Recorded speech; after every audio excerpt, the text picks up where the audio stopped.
notre automobiliste toujours au beau fixe. De l'insalubrité toujours dans la gaieté, des vendeurs en bordure de route de plus en plus proches de la route. Des routes toujours délabrées, la poussière comme au désert, Yaoundé, la ville aux 7 collines, toujours tourmentée par ses habitants. À quelques jours du grand événement sportif, la capitale du Cameroun a du mal à se débarrasser de ses vieilles habitudes.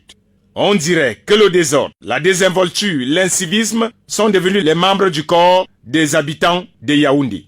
Depuis que le maire de la ville a demandé à ceux qui habitent le long de l'itinéraire de l'axe aéroport Yaoundé-Simalène et le centre-ville de peindre leurs maisons en couleur jaune, tout le monde s'en fout. On a dit que chacun jette des ordures dans la poubelle, il continue à les verser au sol. Les arrêts taxis aménagés pour l'occasion sont boycottés. Le bus et ses arrêts bus toujours sinobés. Yaoundé se fait détruire par sa population, qui fait tout pour qu'elle soit sale et de plus en plus enclavée.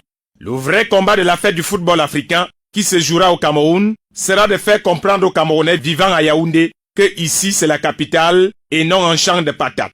Leur expliquer que ce n'est pas le lieu indiqué pour faire les porcheries et les poulailles. Comment expliquer qu'on peut croiser des porcs en promenade dans un quartier? Comment on réussit à vivre dans une ville où les carrefours portent les noms des démons? Imaginons un étranger qui stoppe le taxi et entend son voisin dire « Carrefour sorcier »,« Carrefour caca » ou encore « Carrefour de la mort ».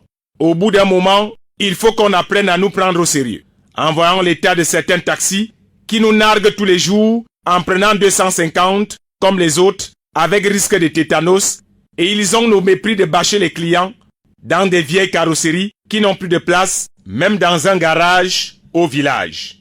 On avait pourtant annoncé en grande pompe que les vieux taxis et Yaoundé s'est terminé. Tous les véhicules qui ont un mauvais aspect physique seront retirés de la circulation. Mais chaque jour sur nos routes, l'on constate avec amertume que ces derniers ont le vent en poupe. Les conducteurs d'engins à 2 roues, dits bensekiners, sont toujours aussi pressés de cogner.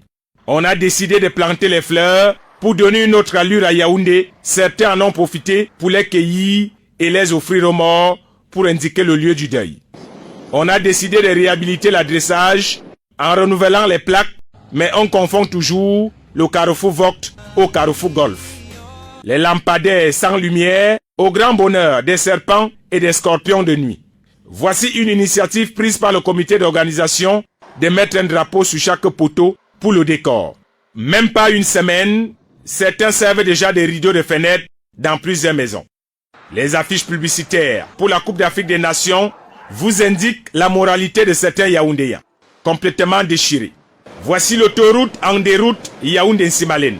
Remarquez que plusieurs drapeaux ont disparu sur certains poteaux. Et à cette allure, d'ici le 9 janvier, il est possible que même le goudron ait disparu. Voici un échangeur qui est devenu dérangeur, toujours en chantier. Censé s'achever avant le Chan, nous voilà à quelques jours de la CAN. Nous sommes loin de voir son bout du tunnel. Il va peut-être falloir attendre les grandes définitions lors des Jeux Olympiques en 2000.